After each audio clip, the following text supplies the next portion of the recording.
You are losing money every single day that you keep it safe in your brokerage account.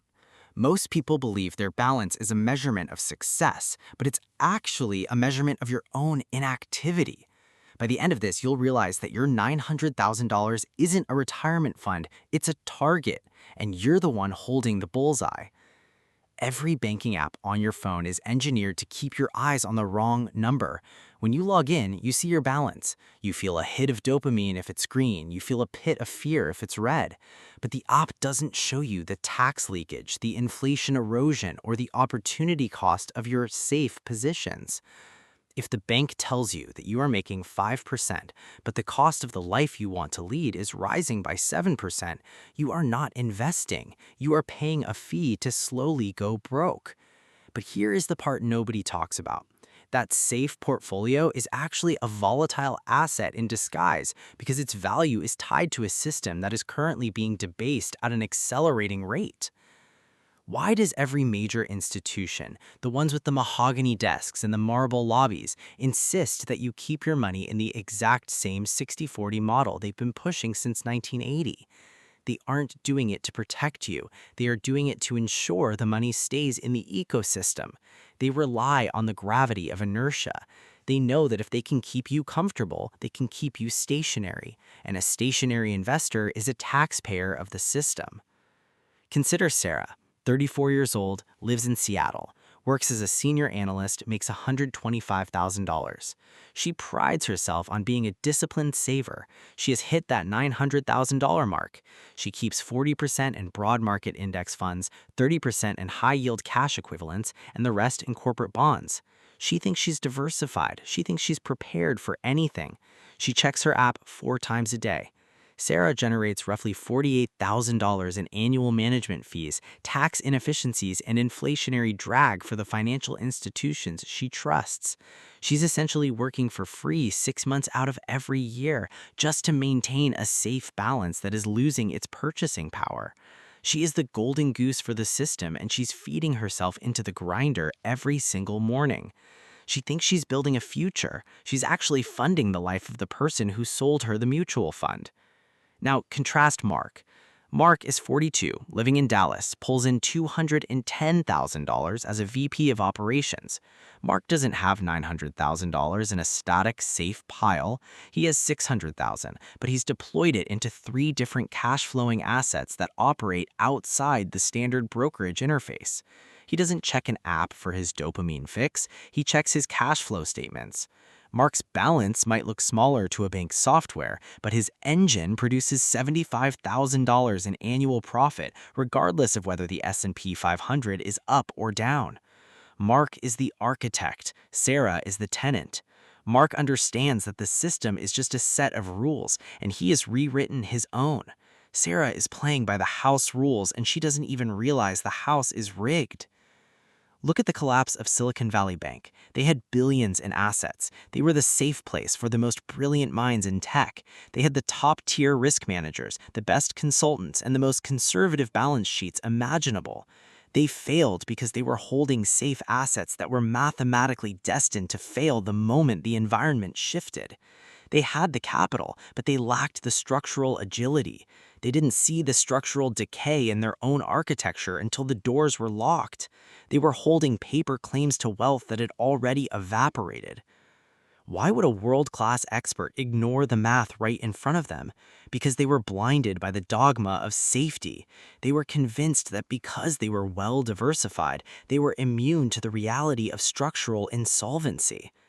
The fatal flaw is the assumption that past performance equates to future stability. It doesn't. Your $900,000 is an accumulation of historical value. It is not an engine of future value. When you keep it in a safe brokerage account, you are leaving it exposed to the very forces that are currently devaluing the currency it is denominated in. You are sitting on a melting iceberg and asking the captain how to reorganize the deck chairs.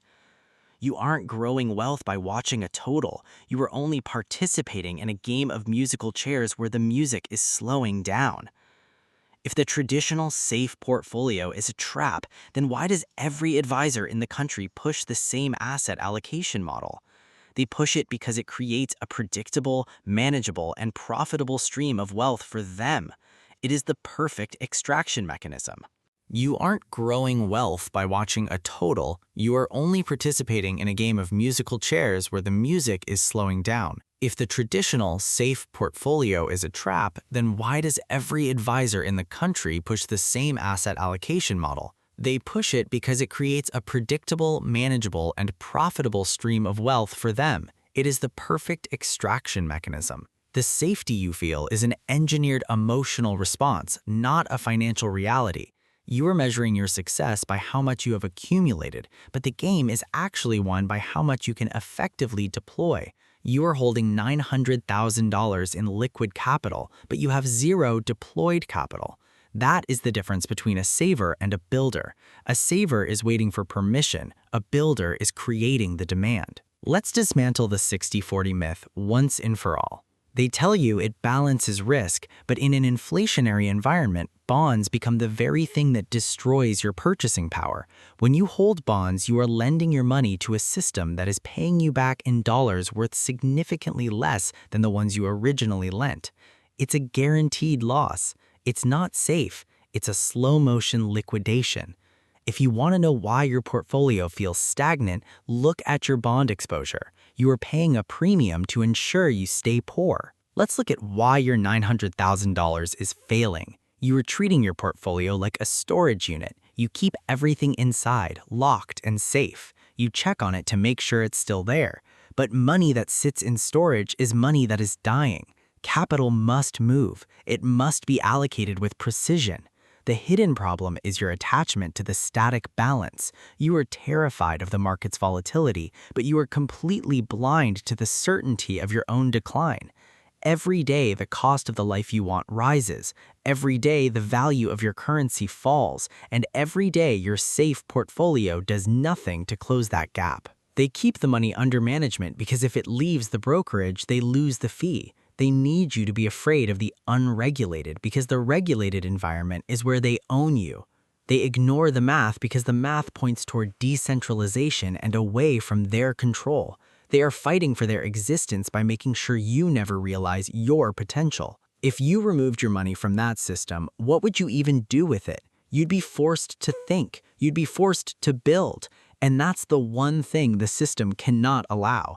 It needs you to be a passive consumer of their products. It needs you to believe that the world is too complex for you to understand and that you are better off paying someone else to handle the risks. Your portfolio is not an account to be protected. It is a machine that must be engineered to produce specific, measurable output regardless of the market's performance. Consider the mechanics of the inflection point. You hit $900,000 and the system offers you a pat on the back, a gold tier status, a dedicated representative who calls you once a year to tell you to stay the course.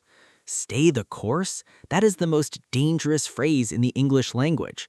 That is the instruction to continue doing the exact thing that is failing you. It is the polite way of telling you to continue your slow decline. Sarah is staying the course. She is doing exactly what she was told. She is the perfect citizen of the financial system. She will retire with exactly enough to exist, but not enough to be free. She has traded her potential for the comfort of a balance sheet that looks like everyone else's. Mark, on the other hand, is constantly shifting. He is pruning his underperforming assets. He is seeking higher yields in less obvious places. He is building a machine that doesn't rely on the safe index funds that everyone else is piling into. He is the one who understands that wealth is not what you have, it is what you control. The rebellion isn't about leaving the system, it's about using the system's tools for your own ends. You have to stop being a customer of the bank and start being the architect of your own balance sheet. You are going to stop asking, is my money safe, and start asking, is my money producing? That is the switch. That is the identity shift.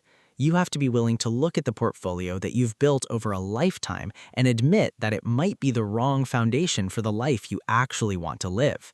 Most people will reach $900,000, keep it safe, and watch it slowly dwindle away until they have to start over in their 60s. But what happens when you finally realize that the safe path was the only path that could lead to financial ruin?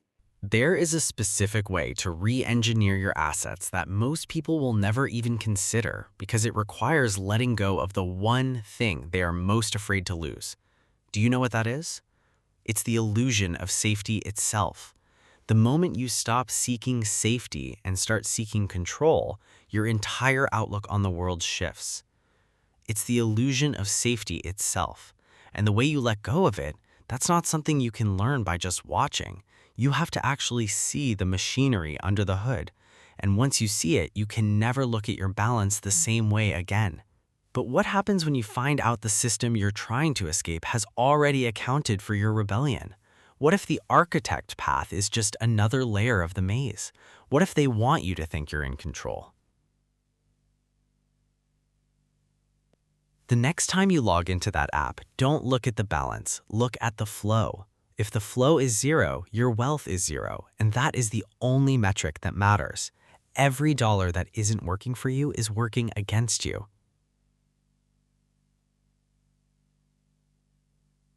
What if everything you think is growth is actually a clever way to keep you from ever owning your own time? You are currently trading your most valuable asset, your time, for a currency that is designed to lose value. You are trading your life for paper, and you're calling it success.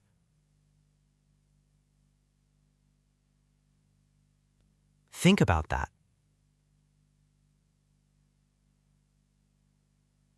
It's time to stop looking at the account and start looking at the architecture. The money isn't the point. The power is the point. And if you don't have the power to define your own flow, then the balance on your app is just a number that someone else is keeping for you.